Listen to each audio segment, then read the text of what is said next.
Good afternoon, everyone. This is Cliff Quicksell. I'm your monitor today for our fourth episode of Pica TV. We're very happy to have a wonderful guest and a friend of the show, Roger Burnett. And our topic today is marketing with purpose, standing out from the competition, all about social good.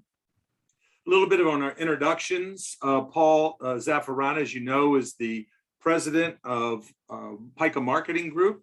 Paul is the founder of the company. We are a certified business-owned company, 13-time international award winner for creative marketing, and holder of the MAS and MASI certifications.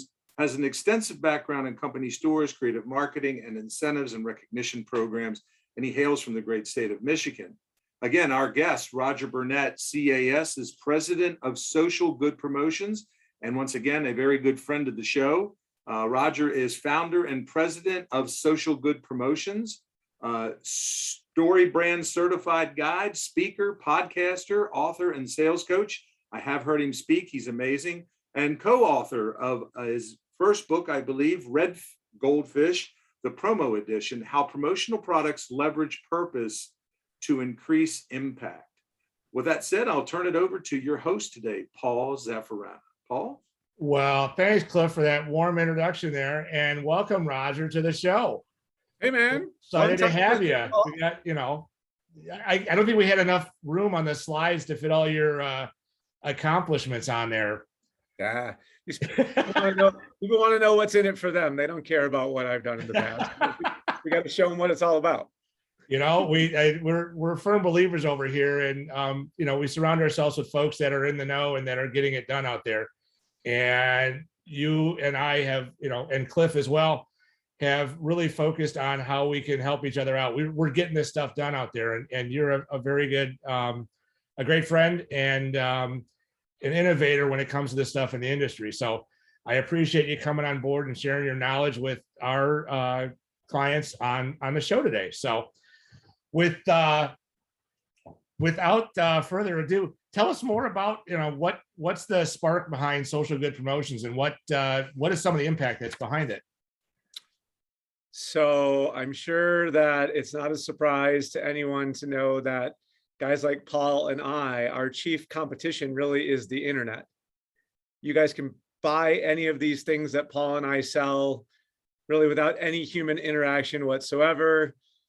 Maybe you can even get really good pricing on the things that you might want to purchase. But the difference between doing something that way and involving someone like Paul and myself is we're going to be able to bring a little bit more context and flavor to the solutions that you might want for the reason that you're buying products. And so Social Good Promotions, in the C that is promotional product sourcing, really, what we've done, Paul, is we've chosen to limit the number of factory partners that we use down to a quantity that we can defend, as each of them having some strategy that somehow makes the world a better place.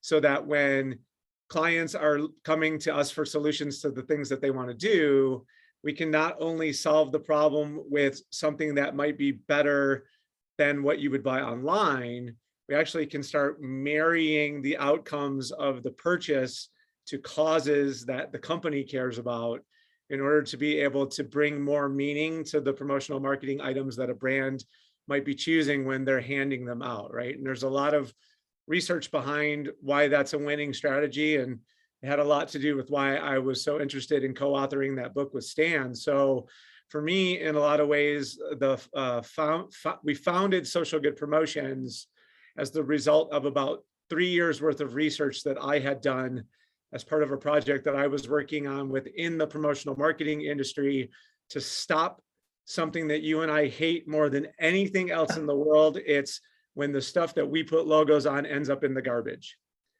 And I and a number of other of our peers in the industry decided that we would take it upon ourselves to see if we could start putting a stop to that practice. And what happened in the process is really what was the impetus for me to start Social Good Promotions back in 2019.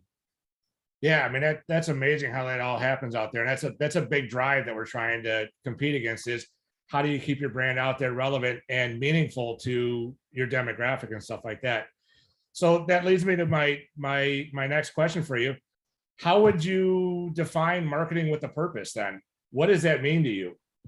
So, boy, nothing like all of what's happened in our world in the last 2 years to really bring some focused attention on the idea that a buyer, be it a consumer or someone who's making a purchase on behalf of their employer or their business that they own, people are a lot more interested in understanding what's happening with the money that they're giving to brands as a consumer or other businesses as a business owner, because all of a sudden it seems like it's much more important for us to have a good understanding of what's happening in the communities that we live and work, and making decisions that have been shaped largely by the events that have occurred in the last couple of years to change maybe what we had traditionally thought about the ways that we would spend our money. And so if you believe that intuitively to be true, and depending on your attitude about life, you may have an opinion that agrees with that or disagrees with that, and everyone's entitled to their opinion, but it's clear from what we've seen in the marketplace that there is increased attention for understanding what's going on when it comes to that. And so many businesses are competing in marketplaces that are very noisy and crowded and difficult to compete in, just like promotional marketing. So what's necessary now for many businesses who are in competition with others is to be able to explain to their prospects and clients what it is that they care about as an organization. And so to me, really, when you ask me what is marketing with a purpose, it's that organization's ability to communicate with the world at large exactly what that is that their brand actually cares about. And what we've seen, Paul, is that there are people all over the continuum, all over the spectrum on this. Some people really, really have it all figured out already and do a very good job of communicating what it is that their businesses are all about. But many, many businesses have not yet really come to grips with what that means for them, or even maybe more importantly, since the pandemic, they don't know exactly how to tell that story about what's important to them in a way that resonates in the marketplace sufficiently well to get them either the employees that they need or the clients that they seek. So that's really our definition of it. And it's a lot like music, right? It's like there's a lot of different instruments that you can play when it comes to having a purpose for your business, but realizing how to be able to go about doing that oftentimes is the first most important step in the process, kind of like learning how to read music. Yeah, right. And you want to make sure that everybody's playing, singing off the same song sheet on there. And from, if your corporate mission out there is XYZ, this cause, this company environment, you want to make sure that that is being reflected in not only your culture that you have there, but also in all the pieces that you're aligning all the way through that process out there. So it's not just we're saying it, but we're actually fulfilling that end use on it. Agreed. So let me ask you another way. Has that purpose-led strategy helped or hurt your vision during the pandemic right now? It really helped us tremendously. And I won't belabor our growth during this period, but we've grown, and we've grown pretty substantially. And we like to think that that was the reason. And Paul, really what it comes down to me is one of the foundational books that I read that went into my research that became my book was this book by Dr. Stephen Covey, Dr. Stephen M.R. Covey. So Dr. Stephen Covey's son. He wrote this book called The Speed of Trust. Basically what he was saying was teams that are executing on their strategies for success are often outperformed when one team has trust built within it versus a team who does not, regardless of whether it's a good strategy or even if they're executing better. If the teammates don't trust one another, then the possibility of success is diminished. It takes you back to the old trust falls and stuff like that we used to do when we were in person, right? Well, and think about the saying that we all of us kind of agree to be true. People do business with people they know, like, and trust. So but I don't think many people give much consideration to how do you go from know to like to trust in a way that you can actually develop and create exercises and activities that allow you the chance to recognize when your trust level is growing with the person that you're trying to do business with. Because during the pandemic, Paul, we really focused on just trying to be seen as a trustworthy partner for people, and not even so much so in the way of like, what could you buy from us? More so it was, we have similar problems to you.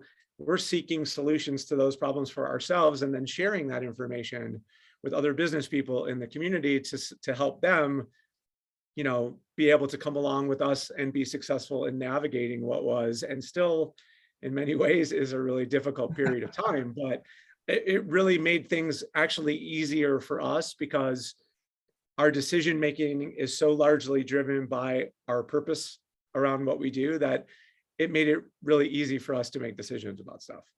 Yeah. So what, like as you're going through all this, like the next question I have for you is, you know, what drove you guys to take this road for your company like that? What was a big factor in doing that? Was the fact that nothing existed out there to that respect, or what else drove you to do it? Well, competing forces often believe that there's no way to combine capitalism and humanitarianism.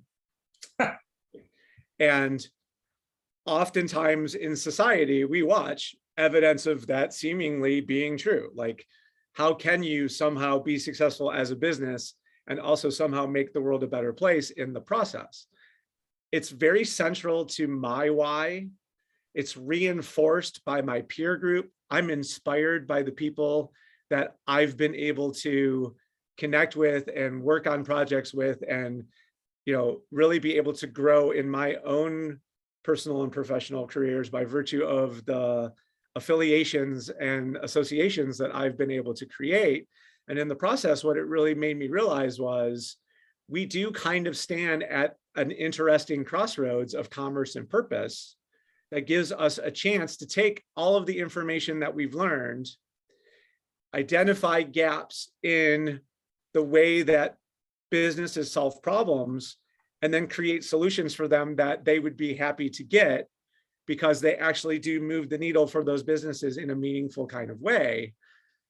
All of that sounds like competitive differentiation. And I've been a student of selling for the entirety of my sales career, which dates more than 25 years now. So when I saw that, it was like, okay, this is what I love, what I'm good at, and what the world needs. I mean, that's kind of nirvana in a lot of ways. And so by creating an environment that allows me to work at that intersection on a pretty daily basis, it really is inspirational for me to think about, how can we use promotional marketing to help spur these fundraising efforts in a way that other industries will start to pay attention to us, because we are really excellent at it. And when people start to recognize, like they have in what you've seen with like Dunkin' Donuts doing a retail line, you know, a lot of the other consumer brands are starting to turn to promotional marketing items to help draw interest to their brands. And we're sitting here saying we're experts in doing that. So seeing and recognizing all of those things, I mean, at the end of the day, I am a humanitarian, but I'm also a capitalist. And I recognize that there is an opportunity to marry these two things together to actually make the world a better place. Yeah, I think our industry has been a big proponent of this stuff. When we found out there was a need, and this is going back years ago, for everyday purposes right now, plastic bottles, turning those bottles into apparel, turning it into functional, giving it a second life, that cradle to cradle mentality on things. Our industry was a driving force behind a lot of that. And I think what you're doing right now and how we can bring this into it is really setting the standard up for the industry then, and bringing their purpose to it.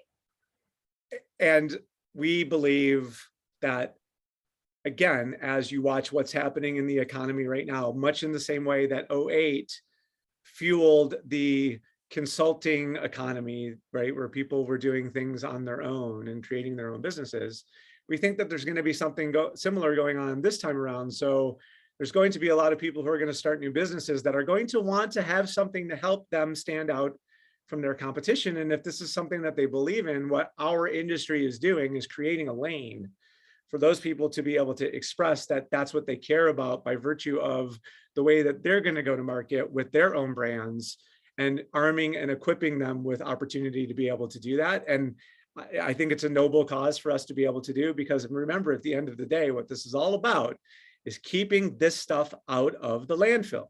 Right. So if we're doing things that are in alignment with these people's brands, the likelihood of people holding on to these branded items is going to grow exponentially, because it's going to awaken an extra set of emotion in them about what they got.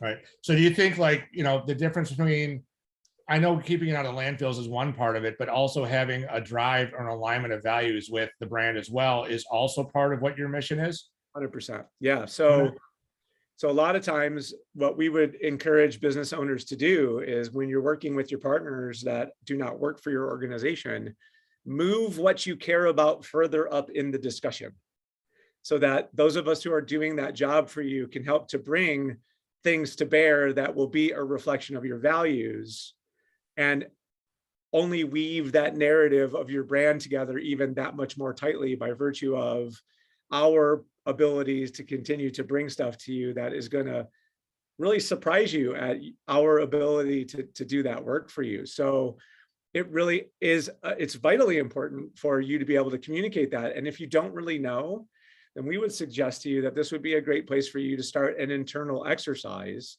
around starting to figure out what that might be, so that you can start to do a better job of communicating it to folks. Well, it's like you read my next question on this, right?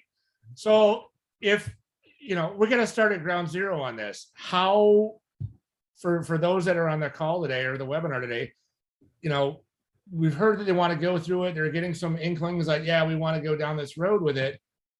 You got to start the longest or the toughest part of a 1,000-mile journey is the first step, right? What does it mean? How difficult for somebody would it be to start out with this? What are the beginning steps in this to, pivot, change, adjust midstream right now to operate this way? So there's really two answers to that question. One is an exercise that I do as an icebreaker. I think it's kind of fun. So I'll do this one real fast, so that if you're watching this and you want to think about this for yourself, like, how would I eventually get started, especially for smaller business people? So, hey, it takes the form of this parable. So Paul, congratulations, by virtue of this exercise, I actually have the right to benefit you. Bill Gates, all of his money, it's yours now. Congratulations. Awesome. You don't have to work anymore. You don't have to really worry about money at all. As a matter of fact, I hope you'll give me some of yours, but there is one catch. All right. To consider a catch, Paul, for Bill Gates's money. Would you be willing to consider that one catch? Well, let's see what the catch is. You have to devote the 120 hours you used to work every week to your business to a cause. What cause would you devote that time to, and would you be willing to do it? I don't want you to answer. What I want you to realize is, when I'm asking that question, most of the time, the people who are into what I'm talking about are literally like, they are dancing. They're so excited to tell you because they already know. On the other side of the equation, it's like, either this is the stupidest exercise ever, why are you even asking me these questions? Or I'm going to need to spend some time thinking about that answer because I'm not exactly sure. And really what we're saying is, if you want to get started, what's your cause? What would it be? Because that's like, if you have one, if you're dancing, then you're already on your way. It's just a matter of, what are you going to do now in order to show your support for the cause that you care about, in a way that when someone else asks you what you do for a living, one of the things you're able to weave into the story is, and oh, by the way, we support X. Okay. Flip side of that is, if you have employees and you are doing things with and for your employees, chances are you're already doing something.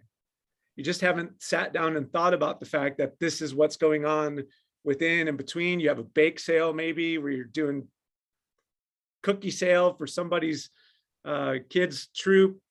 There's almost every organization is doing something, potluck, to make people feel good about coming to work and sharing food together. It's there, it's part of your culture. You just haven't developed it yet. So if you sat down and really started thinking about the things that you already do that might fall into these categories, or better yet, if you can't come up with that, sit your employees down and ask them what they care about, Paul. Right. I mean, that's the easiest question to do is ask, right? Right. So, and if you happen, lo and behold, to have more than one person care about the same thing, and you can get some consensus amongst the rest of the people that supporting something that some of our people care about, now you are on your way. And it's just a matter then of the creativity of the group to decide what you want to come up with. But the most important part, and this is the thing, Paul, where a lot of people get that uneasy tummy tickle feeling, is you need to document it. And you need to be willing to share that you're doing those things with the world. And this is where a lot of times that fork in the road that I was talking about with the Bill Gates example starts to come back into play. It's because people will invariably say to me, what I do philanthropically is my own business. And intrinsically, that's true. And if that's your position, you shouldn't change your position, but understand that if there's a competitor in your marketplace who doesn't share that opinion and is willing to share their philanthropy, there's a good possibility that when it comes down to a competitive situation and it's you and them, and the buyer cares, then the likelihood of you winning is diminished. So if that means something to you, then what you need to do is create an opportunity for yourself to tastefully share what it is you do in a way that doesn't make you feel icky about what it is that you're trying to tell people. They like to align themselves with brands that share a similar mindset to what they do, in other words. Right. And so what we're saying is the gamble that we as people who make this decision make is, do the people in the chairs that make the buying decision about what I sell meet the demographic that matches up with people who care about this stuff? And if they do, I better have something to say. And if they don't, then maybe I can get away with it. But that's a question you really need to be asking yourself. And if you're looking at the buyer's chair in what you sell, and that buyer is getting younger, then the likelihood of that person caring about something like this is going up every single day. Yeah, because I mean, that the demographics of the workplace right now are shifting, from the boomers and the Gen Xers and the millennials, and now we've got Gen Zs now coming to the forefront. What's important to them, as they're the buyers now showing up in those positions, and what's going to be, where does it align with them? What's important to them?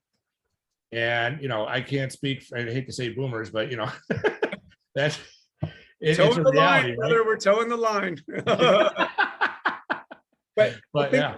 Paul, think of it even this way. So there might be people out there right now watching this or listening to this who are trying to decide what their next job is going to be. And, or on the other side of that, you're in the spot of you need desperately people, and you could be making more money as a company if you could just get more bodies in the door, and yet nothing that you're doing seemingly is working. What we're saying is there may be something holding you back that's preventing people from joining your organization, because either one, you don't have anything like this that makes people feel like they're part of something bigger than themselves that would make them want to work for you, or two, you do, and you're just not telling anybody about it. Yeah. So someone who might otherwise remain unemployed for one reason or another because they haven't found the thing that they're looking for, and the thing that they're looking for might be an organization that cares about something that they care about. So that leads right into the next one here. Is it a cultural mindset set? Yeah, I gotta sorry. Is it a mindset within the culture of the company? That this culture is built up in your organization, and it's from the top on down, or is you starting to see that shift happen a little bit at a time? Is it just a temporary thing? Is this a long-term thing? What do you see it happening as? Well, the way the internet works is guys like me who believe it to be capable of being done gets to see all kinds of research and statistics, because that's the way the algorithms work, that prove to me that yes, like this is definitely This is a tidal wave that's on the shore already. There's so much going on right now in the marketplace from employment perspective. People are scratching their heads, Paul, about like, this is not unlike anything you and I have ever seen. When it comes to, there's work, and there are people who could take those jobs who are just like, eh. And so I think what this is doing is it's forcing change on the part of the people who are responsible for bringing employees into their organizations towards being able to better connect and give people a reason to want to get over whatever is stopping them from doing what they're not doing and coming back to the workforce. And this is, the tension is palpable. I mean, I don't know what you're seeing and hearing from your clients, but literally people are panicked in a lot of ways around like, how do I do this? And so Yeah. I don't think the culture mindset shift is hard. I think it gets to a point, just like everything else, that you just decide like, okay, the way I've been doing it will not sustain me going forward. I have to reconsider this. Right. And whether that's, I'm going to move to a purpose-led strategy, or I just want people to get into alignment with whatever it is. If you are a fly fisherman and that's what you love about life, then whatever you do for a living, be that person for fly fishermen, because those are the people who are going to want to buy from you anyway. So purpose just happens to be one area that you can align yourself. But the most important thing to think about is like, what am I comfortable with in my personal life, and how can I marry that with what I do for a living? And if you're capable of doing that, that mind shift becomes easier. And especially if you can find people within the organization that are like-minded to you, Paul, that's the thing. If you can build coalitions within your organization that are built around beliefs and values, it has a way of strengthening the company as a whole. And any leader, regardless of whether they have it as their North Star and they already know what it is or not, what they really should be trying to do is foster that within their workforce so that it becomes a part of its culture, regardless of what the executive suite believes. Right. Do what you love, and you never have to work a day in your life, right? 100%. It just took me like way too long to figure out what that was. So I had to flail about for a while, but once you get there, man, absolutely. It's all systems go for sure. So like, you guys are doing this out there. As you look at the industry or the economy as a whole, are there other companies that are doing it out there? I know we had some example like Sony and Harley and Marriott. I'm sure you've got some of your own that you brought into the mix of this that are doing this purpose driven branding style. I mean, both within our space and outside of it. And the fun part about it, Paul, is like, if you look within what we're talking about, corporate social responsibility, environmental, social, and governance, like there's so many different pieces of terminology that really fall under what it is that somebody might consider when we're talking about this, and it can get confusing for people. So let me try to simplify it just a little bit, and then I'll give you a couple of examples. So in many instances, what it really boils down to is, what are we doing to help the environment? What are we doing to help the communities that we live and work in? What are we doing to lend a hand to underserved populations within our society?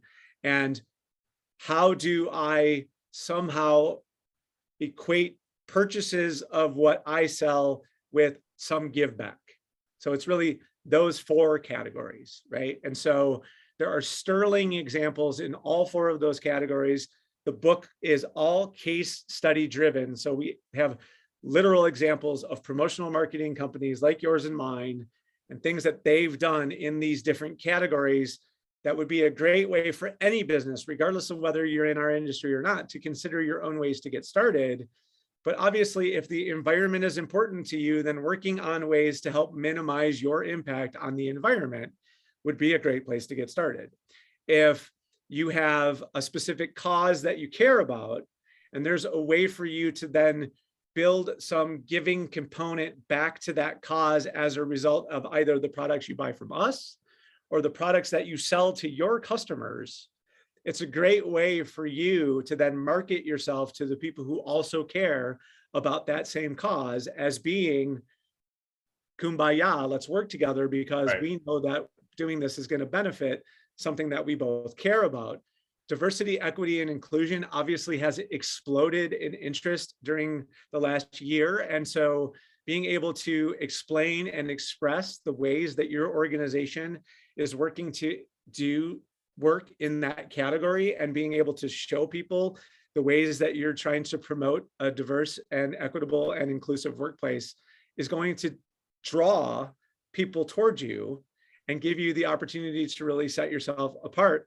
All of these things are generally, they're meant to be easier ways for you to break down this idea of like, how would we really get going in these categories or one of these categories so that we have a story to tell when someone asks us. But even more importantly, Paul, and what we've seen these days is you can't wait for someone to ask you about it. You have to have that information readily available and findable for people so that whether they've spoken to you or not, you're already setting the stage for them that this is something that you care about, and it should be a part of the conversation that you're going to have with them when you're talking about it. So closed loop recycling is one of my favorite things because, again, going back to the whole brand fill notion, right? So if there's opportunities for us to take things that maybe we're headed for the garbage and find ways for us to be able to then reimagine them into new products, either as recycled or upcycled or repurposed products, like that closed loop recycling category. If you did nothing else than to ask someone from our industry around like, hey, can you help me get a product that used to be something else and then they repurposed it and put our logo on it? There's every day, there's new and interesting projects that we're seeing come to the forefront because we're a very product intensive industry. So if we're capable then of reimagining the way that some of the things that we sell you can come back and get used again, I mean, I think we're doing society a win, we're doing your brand, when you buy it from us a win, and obviously it makes us look better in the process. So yeah, I mean, there's some examples out there. I know some that you're talking of with the wine bottles and the beverage bottles that they've gone through and they've repurposed them into candles, and you can rebrand the pieces, the candles. I know some of our industry partners out there. Let's say your cause is wounded warriors. A portion of the proceeds from when you buy this product is being donated back to that cause, even though you can't directly help. I know a lot of folks are trying to figure out ways to help out as we go forward. It's like people want to know what's in it for them, what's in it for the company, what's in it for them. What do you see from that standpoint is in it for the new demographics of the millennials and all the other groups that we have? I'm seeing a trend out there where the millennials, and not in a negative way, aren't used to giving a portion of their paycheck into a fund, an organization to do it. They want to give that money in a different way. They want to take and make it happen. And like I said, Wounded Warriors is one of them, where they know a portion of their proceeds that they're buying for are going towards a cause that aligns with their values and stuff like that. So what else do you see are the benefits for the company or any company for that matter? Research, hours and hours and hours of research. The book, all the case studies that go into this have really revealed three things, Paul, that what we found is businesses that adopt a purpose-led strategy, three outcomes. Ready? Let's go for it. Record sales, loyal employees, raving fans of customers. Raving fans, I love it. So right? So I'm sure the cynic's going, yeah, okay, blow some more smoke, buddy. But the research is there. There's hundreds of case studies of us showing the people and businesses that adopt a purpose-led strategy outperform the marketplace by what we call an order of magnitude, not a little bit, a lot. They survive pandemics. They survive changes in societal norms because you're clear, you've established your North Star about what it is you stand for. And unless the people who stand for what you stand for change what they stand for, why would they stop supporting you once they know that you share what they believe in? And second part of this is you have to be good at what you do. So it's not just buy from me because we both like puppies. It's buy from me because we both like puppies and I happen to be really excellent at the job that I do. Those two things in tandem have a way of making you very sticky with the people who are giving you money. And that, so in a practical example, I mean, I don't want to belabor the point, but we had an intern force this summer of unpaid and paid interns, depending on the program they came from. And we had a waiting list of people to work with us. We didn't have any problem filling these positions because the people who gravitated towards us felt the same way we feel about what it is we do and really were excited about having the opportunity to spend some time learning about our strategy, the way we take it to market and why it's successful, because they too see it as something that for them, they would want to employ, or better yet, find a company to work for who believes something similar. And now they have an example and proof that it actually exists.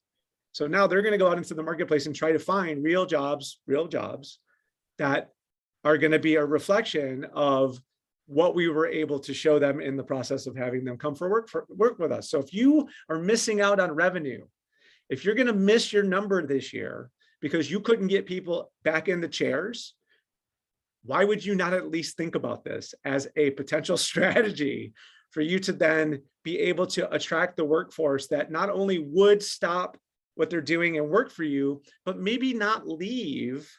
Because if you have people working from you, statistics say right now, 60% of them are thinking about going somewhere else. Right.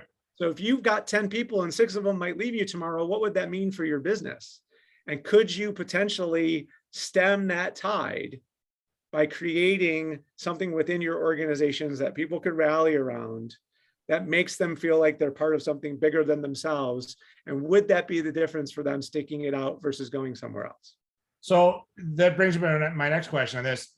As you've gone through it, do you have a case study that you could be willing to share with us that, you know, led the purpose led strategy won you a deal? And you don't have to use any names on it. Just you can use industries for that purpose to protect the innocent. But let me put it this way. So by the time we get to a purchase, most of my customers will say to me, just tell me what to buy, which that is the utmost reflection of trust that any client, you know, B2B relationship. I mean, here's my budget. You know what we want to do. We trust you. Tell us what to buy. That is in many ways in what we do pretty unheard of. And to me, it's the ultimate honor for our business because it shows me that we've earned a very high degree of trust in that instance. And to me, it's sort of the reflection of what we do in a way that makes me know that we're doing it correctly. Okay. So that part of it works for me on the transaction side. But I was at a job fair. Our business was only 6 months old. We didn't even have a backdrop. We had a tablecloth and some pens, and we needed some interns that first year, and we couldn't even offer any money. We had this was a shot in the dark. I went to the local community college's job fair. I was competing against big name companies with really exciting booths and jobs and benefits. So, right, no problem. This should be easy. So I took my pens, my ink pens, and on the table, in the biggest letters I could make with ink pens, I wrote the word hello and put the 2 intern job descriptions on the side of the table and literally walked out of the frame. and just waited to see if anybody would come and spend any time with me at the table. And so the pitch kind of went like this, Paul. So, hey, thanks for stopping by. This is really intimidating. This is a really great room with really impressive businesses.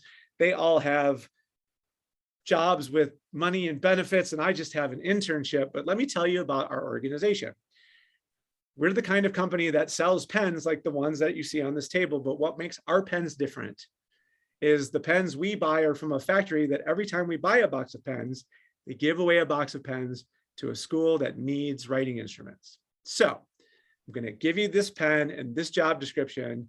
And if you go home tonight and you empty out your bag and you get all of that other stuff on your bed that is from the things that you talk to, the people you talk to today, and my pen sticks out to you, then maybe, just maybe, I would be the place that you would want to come and work.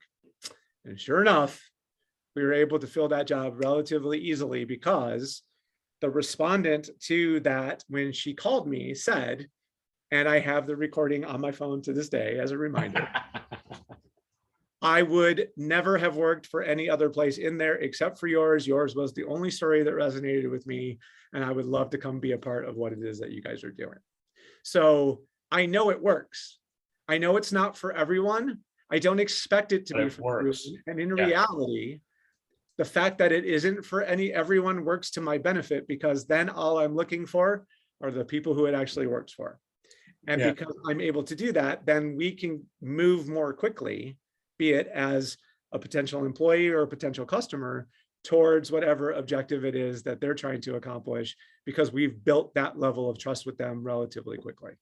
I think in the next one, you covered it a little bit. You covered a lot of it about how where the specific instance where we, got you an employee and how did you start that process for it? You covered a lot of that in that description in your example, which is fantastic.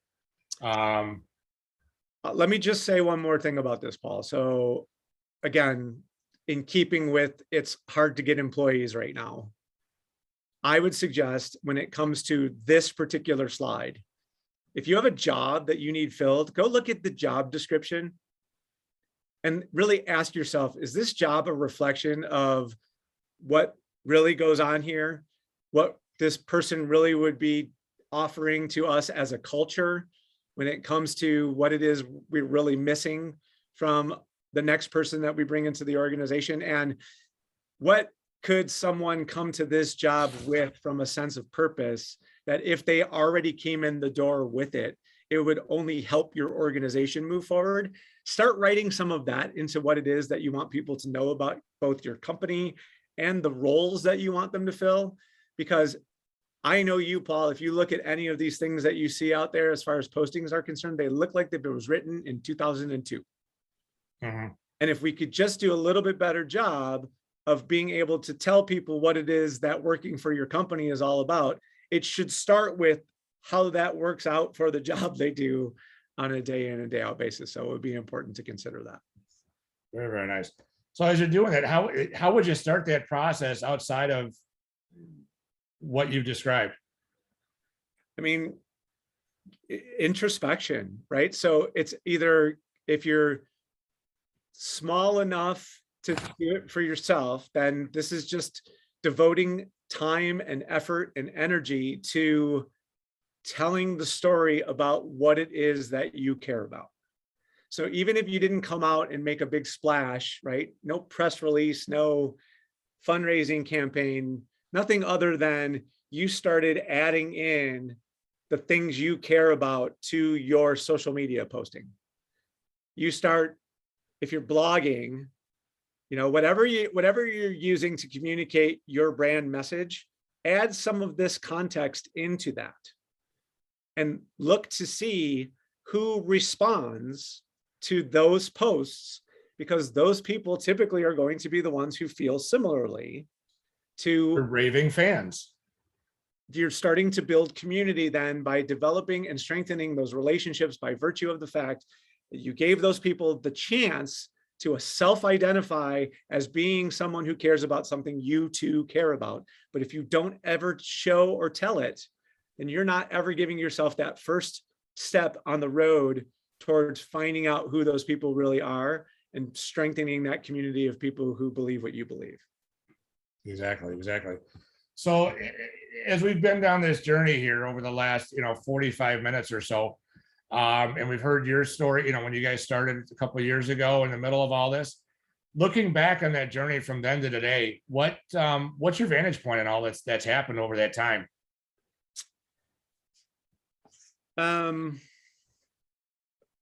Paul, I bet, and even Cliff, when we get him back in here, I know he's listening. Yeah. In all of the years that we've all been in business, this is a really unique time to be in business. And divisiveness has crept into our daily business activities in a way that I just can't ever have imagined would be the case from when I grew up and started my professional career. We still wore a suit and a tie every day.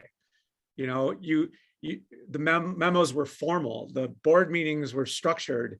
And now I don't even recognize where we live when it comes to like what matters to people and why things are important. And yet what it's really created is this incredible, like, you either are part of the problem or you're trying to be part of the solution. And it's pretty obvious for most. All you got to do is look and you can tell where people are coming out on this, right? And so for me, looking back on the journey, is I've felt an increased responsibility over this period of time for what we're doing.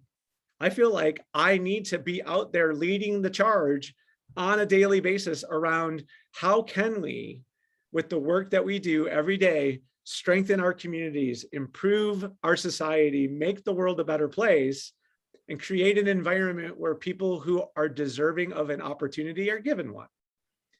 And by making our business efforts more closely a reflection of our values, it's actually made my life a lot easier. It's given me a lot more clarity around what it is that I'm trying to accomplish. And people who want to be a part of what we're doing more readily identify themselves. So when I say record sales, loyal employees, raving fans, I'm starting to see it now. And it doesn't happen overnight. It's a progression, isn't it? Well, and we're coming up on the tail end of our third year in business, and we've not even been in business 3 full years. So to watch what's happened just in the time that we've been in business, and to have been able to reflect and react because of what you asked me in the beginning, like, did this help us during everything that happened, being purpose-based? And the answer is an unequivocal yes. And so my vantage point looking back for people who might want to join us in this journey is, one, there's never been more people that are pursuing a similar path. So you have a tribe that you can participate in, that you can talk to, that you can get advice from. And there's great examples of things that people are doing that if you did nothing else but to take them out to people and say, like, this is my vision for something similar to this, what do you think? That gets the ball rolling. And most of the time, once you start going, it's like, well, that worked. Like, what else can I get away with? Which I know has been your whole life, Paul. Like, what else can we get away with once something works? So not an overnight success. No one's getting rich, in year 3 of a promotional products distributorship, but we're very excited for what we do. And it's really fun to watch what happens when it works, and it works well. Very, very good. It's exciting to see you guys growing so much, so fast in all this. And the last couple of years have been a blur in what you're saying and how this is all aligning, and with all the social cues that are happening out there and whatnot. And the role that promotional products has been playing in all this has been amazing. Yeah. Amazing. I've heard it said we've gone from a vitamin to an aspirin. Yeah. That's that is a more truer statement could not have been said. Totally. 100%. So I've got one final question for you, Roger. What's your perspective now after making this vision come to life? And I get that it's a progression on it. It's not about the destination, it's about the journey.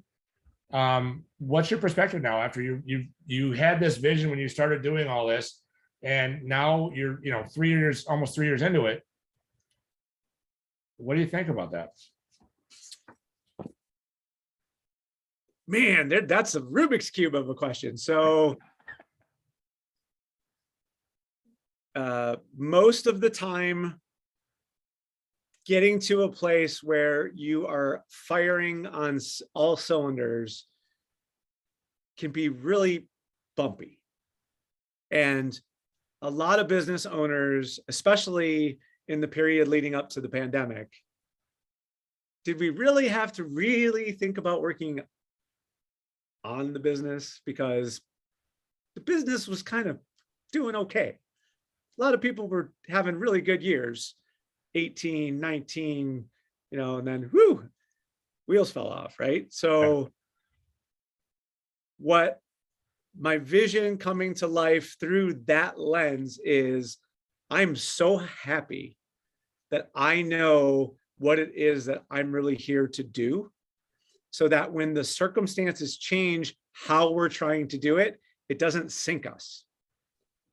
It's just, okay, well, now we need to adapt what we do because we're still focused on the mission. We still want to achieve our vision for what it is we say we're here to do. Our methods needed to change in order to be able to realize that objective.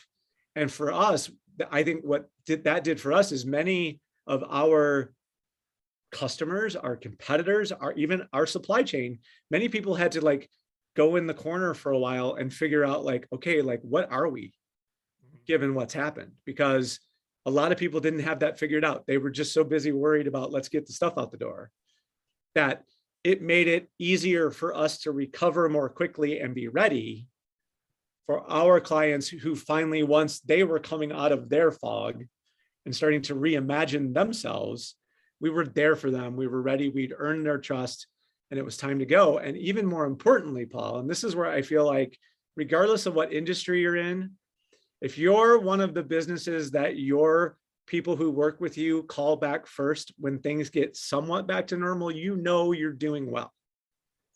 And because we were able to watch that happen for us, that's a reflection of the investment that we make in all of the work that we do to be seen how we want to be seen. And this is what you and I hear all the time. And this is why I wanted to wrap it up this way.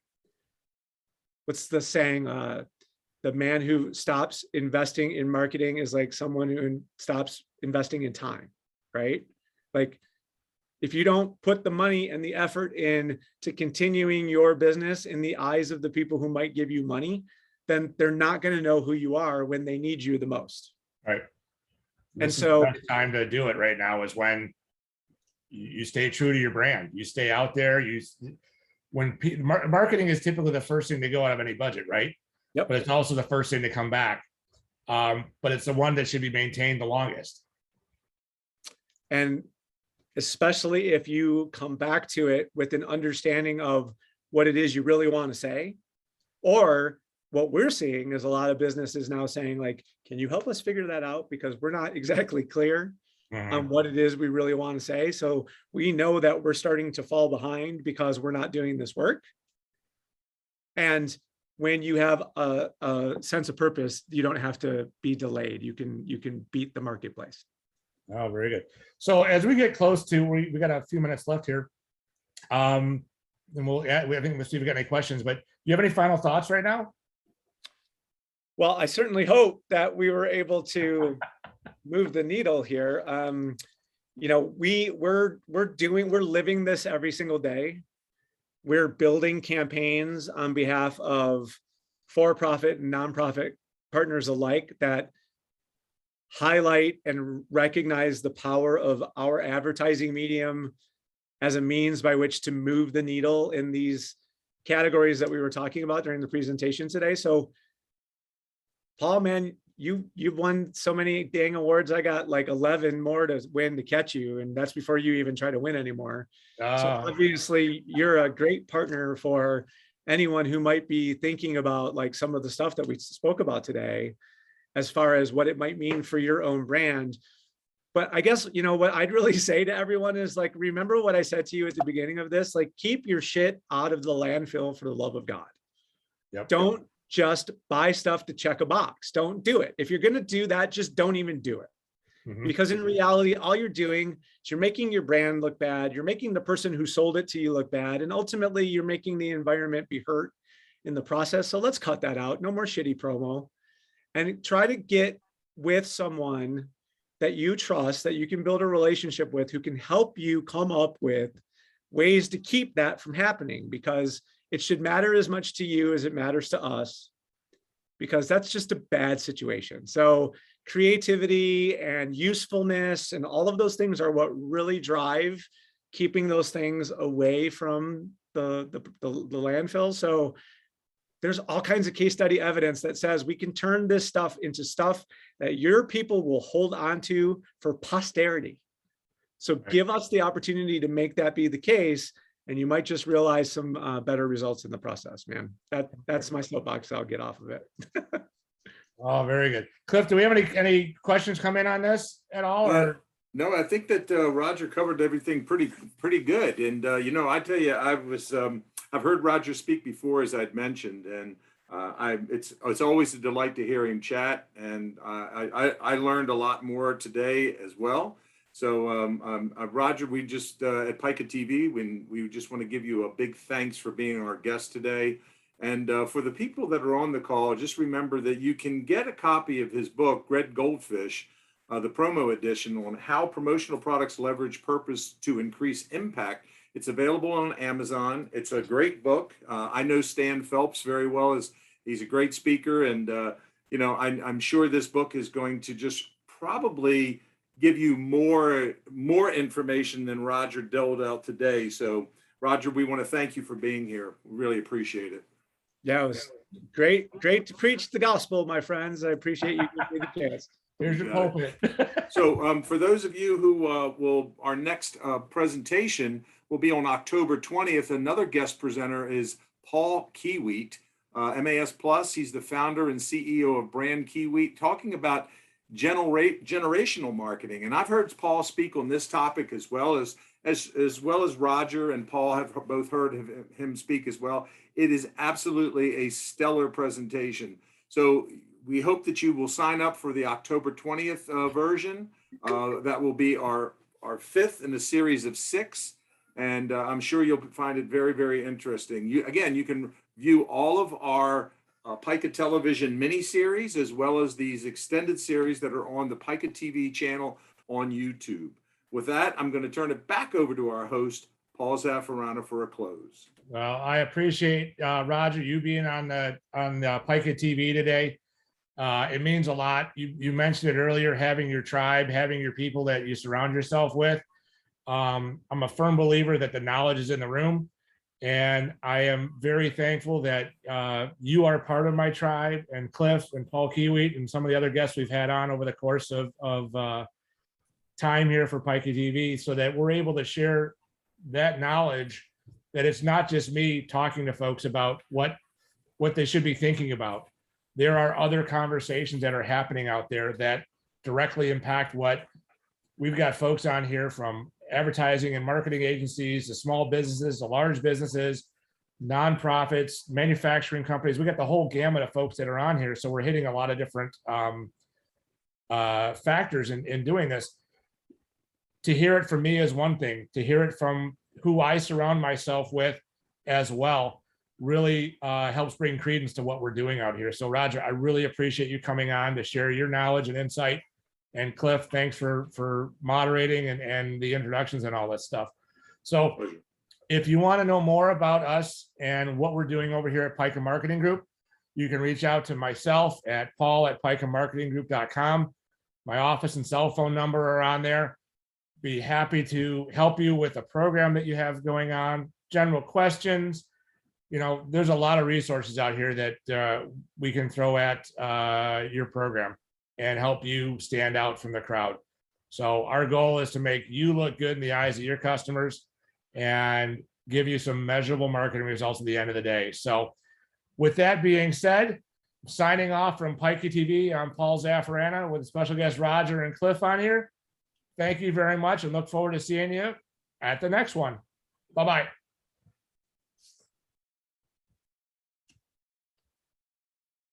Well done.